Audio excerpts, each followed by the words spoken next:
अस्सलामुअलैकुम दोस्तों, मैं हूं सैयद अली और आप देख रहे हैं सब कुछ सीखो यूट्यूब चैनल। औरत का तो दुनिया में पहला रूप ही रहमत है।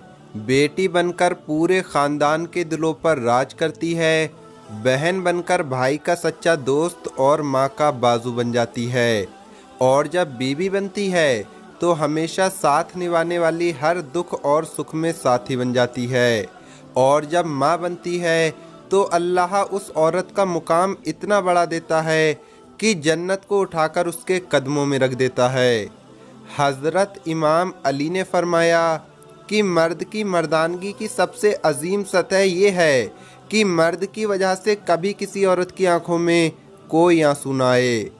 दोस्तों, मुआशरे में औरत का फितरी मकाम उसका घर है, जहां वह अपनी छोटी सी रियासत की मलिका है। दोस्तों, हमारे मज़हब इस्लाम ने औरत को वो मुकाम और मर्तबा अता किया है जो किसी दूसरे मज़हब ने औरत को नहीं दिया। हमारे मज़हब इस्लाम ने मर्द को औरत का मुहाफ़िज़ करार दिया है और ये हमारा ही मज़हब इस्लाम है जिसने रिश्तों की पहचान कराई। आज की इस वीडियो में हम आपको औरत की कुछ खूबियाँ बताने जा रहे हैं, जिन खूबियों से औरत का किरदार मज़ीद मुज़य्यन हो जाता है। लेकिन दोस्तों, इसके साथ साथ हम बात करेंगे औरत की वो दो गलतियों के बारे में जिससे औरत को मनहूस करार दिया गया है। ये दो काम जो भी औरत करती है तो वो मनहूस औरत होती है। इस हवाले से हम आपको हज़रत अली का फरमान भी बताएंगे कि हज़रत अली ने इसके बारे में क्या फरमाया है। तो दोस्तों, उम्मीद करते हैं हज़रत अली का नाम सुनकर आपने वीडियो को लाइक तो कर ही दिया होगा और चैनल को सब्सक्राइब भी कर लिया होगा। तो चलिए वीडियो शुरू करते हैं। एक मर्तबा हज़रत अली के पास एक शख्स आकर कहने लगा, या अली शेर खुदा, वो कौन सी औरत है जो घर के लिए मनहूस होती है। बस जैसे ही ये पूछा गया तो मौलाए कायनात हज़रत इमाम अली ने फरमाया, ए बंदाए खुदा, अल्लाह ने किसी को मनहूस नहीं बनाया, लेकिन अफसोस ये इंसान के आमाल ही होते हैं जो इंसान की ज़िंदगी को परेशानियों में धकेल देते हैं। तो उसने पूछा, या अली, वो कौन से काम हैं। हज़रत इमाम अली ने फरमाया, घर के लिए वो औरत परेशानी का सबब बनती है जिसकी रग रग में दो ऐब पाए जाएं। पहला ऐब कि वो अपने घर के लोगों की गीबत करती हो, इधर की बात उधर पहुंचाती हो, और दूसरा ऐब कि वो बार बार झूठ बोलती हो। याद रखना, ये वो नहस आदतें हैं जो किसी भी औरत में होंगी। ये दो काम जो भी औरत करती है तो वो घर की खुशहाली, बरकत और सुकून को बर्बाद कर देती है। तो दोस्तों, ये दो काम, एक गीबत करना और दूसरा झूठ बोलना, ये दो काम औरतों को नहीं करने चाहिए। इनके साथ साथ मर्दों को भी नहीं करने चाहिए, क्योंकि ये बहुत बड़ा गुनाह है। प्यारे दोस्तों, इसके अलावा नेक औरतों की खूबियों की बात करें तो हम आपके लिए नेक औरत की चंद खूबियां बयान करते हैं। हमारी बहनें ये बात याद रखें कि जब भी नेक औरत की खूबियों की बात होगी तो शौहर की फर्माबरदारी सरे फहरिस्त होगी। कुरान पाक में अल्लाह फरमाता है, नेक औरतें वो हैं जो फर्माबरदार हैं और खाबंद की अदम मौजूदगी में अल्लाह की हिफाजत में अपने मालो आबरू की हिफाजत करने वाली हैं। नबी करीम हुजूर सल्लल्लाहु ताला अलैहि वसल्लम से पूछा गया, सबसे बेहतरीन औरत कौन सी है। तो आपने फरमाया, वो औरत की जब शौहर उसे देखे तो वो उसे खुश कर दे, और जब शौहर उसे हुक्म दे तो उसकी अताअत करे, और अपने जानो माल में शौहर का नापसंदीदा काम ना करे और उसकी मुखालफत ना करे। औरत की मोहब्बत और इसकी अताअत में सबसे ज़्यादा हकदार उसका शौहर है।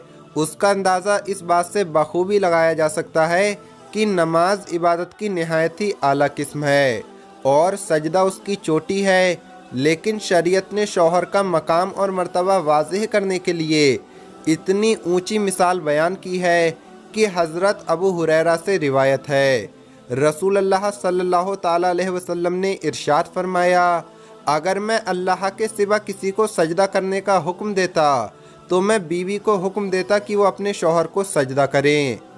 फिर आप सल्लल्लाहु ताला अलैहि वसल्लम ने फरमाया, उस ज़ात की कसम जिसके हाथ में मोहम्मद की जान है, औरत अपने परवरदिगार का हक अदा नहीं कर सकती जब तक कि वो अपने शौहर का हक अदा न करे। हत्ता कि जब शौहर उसे बुलाए और वो अगर सवारी पर हो तब भी अपने आप को न रोके शौहर के पास जाए। सही हदीस में है कि जिस शौहर को अपनी बीवी से तकलीफ पहुंचती है तो जन्नत की हूर उसे बद्दुआ देती हैं। प्यारे दोस्तों, नेक औरत की एक बड़ी खूबी ये भी है कि सत्रो हिजाज की मुकम्मल पाबंदी करने वाली हो। मुसलमान औरत के लिए पर्दा इस्लाम के खुसूसियात और इसके महासन में से है। पर्दे में औरत की इज्जत की हिफाजत है। पर्दा रहमत है। इस्लाम में औरत को बेशकीमती मता करार दिया है, इसलिए इसकी हिफाजत और ज़ियानत का खुसूसी एहतमाम किया गया है। ज़माना जahलियत में पर्दे का कोई रिवाज नहीं था। पर्दा सिर्फ़ और सिर्फ इस्लामी हुक्म है। यहाँ पर हम अपनी बहनों को ये बात बताते चलें कि शौहर की अताअत कितनी अहम है। कुरान और हदीस में इसकी ताकीद इस तरह से आई है कि जो काम करो उसमें अपने शौहर की इजाज़त हासिल करो। चंद हदीस आपके लिए अर्ज़ करता हूँ। नबी करीम हुजूर सल्लल्लाहु ताला अलैहि वसल्लम फरमाते हैं कि कोई औरत अपने शौहर की मौजूदगी में उसकी इजाज़त के बगैर नफली रोज़ा भी न रखे। इसी तरह औरत के लिए हुक्म है कि शौहर की इजाज़त के बगैर किसी को घर में दाखिल न होने दे, क्योंकि हुजूर पाक सल्लल्लाहु ताला अलैहि वसल्लम का इरशाद है, जब भी कोई अजनबी मर्द किसी गैर औरत के साथ खलवत में होता है तो इसमें तीसरा शैतान होता है। इसी तरह एक मुसलमान मर्द को भी चाहिए कि किसी गैर औरत या अजनबी औरत के पास उसके शौहर की गैर मौजूदगी में न जाए। नबी करीम हुजूर सल्लल्लाहु ताला अलैहि वसल्लम का इरशाद है, कोई मर्द किसी अजनबी औरत के साथ बगैर महरम के तन्हाई में न बैठे। प्यारे दोस्तों, औरत की आवाज़ भी पर्दा है। वो अजनबी मर्द से इन शरायत के साथ बात कर सकती है। पहली शर्त यह है कि आवाज़ में लचक, शेरीनी और मिठास ना हो। दूसरी शर्त सिर्फ बाकदरे ज़रूरत बात करे, जितनी ज़रूरत हो उतनी बात करे।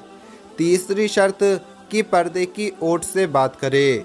इसी तरह शौहर को भी चाहिए कि किसी गैर महरम से बात ना करे, किसी गैर औरत से बिला वजह बातें ना करे। अल्लाह पाक तमाम बहनों के घरों को आबाद करे। अल्लाह पाक उनके शौहर को नेक और फर्मा बरदार बनाए। आमीन या रब्बुल आलमीन।